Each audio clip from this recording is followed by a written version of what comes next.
නමෝ තස්ස භගවතු අරහතෝ සම්මා සම්බුද්දස්ස සෝ භගවා ඉතිපි අකංකෝ. ඒ භාග්‍යවත් බුදුරජාණන් වහන්සේ මෙසේද අකංකෝ නම් වනසේක. න කංකා යසසෝ අකංකෝ. කංකා හෙවත් සැක නැත්තේ යමෙකුටද හෙතම අකංකෝ වන බවයි මෙයින් පැහැදිලි වන්නේ.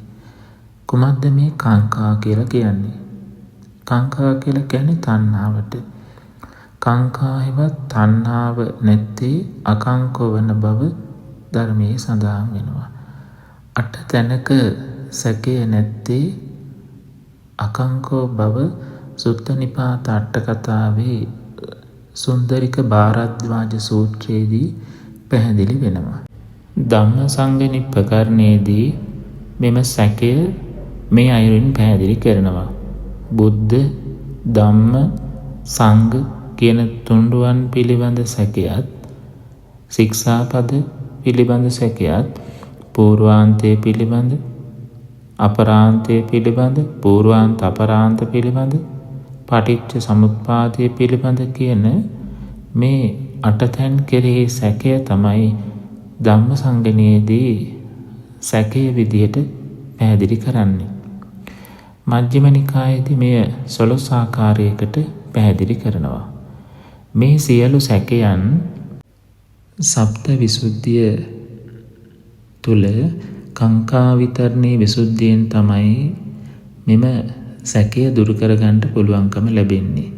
මේ පිළිබඳ මනාව පැහැදිලි කිරීමක් මජ්ක්‍ධිම නිකායේ රත විනීත සූත්‍රයේදී භාග්‍යවතුන් වහන්සේ පැහැදිලි කර දෙනු ලබනවා.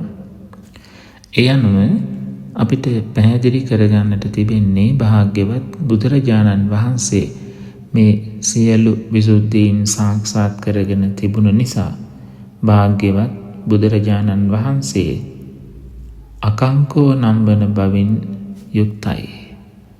සාදු සාදු. ඒ අකංකෝ නම් වූ ගුණයෙන් සමන්නාගත සම්මා සම්බුදුරජාණන් වහන්සේට මාගේ උත්තමාංග නමස්කාරය වේවා.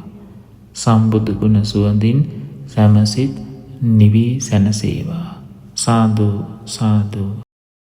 සුඛේසි සැප සොයන්නා පරම සැපය වන නිවන් සැපය වෙත ඔබ සමීප කරනට සුඛේසි සදහම් නාලිකාව ඔබේ ජීවිත අද්දරට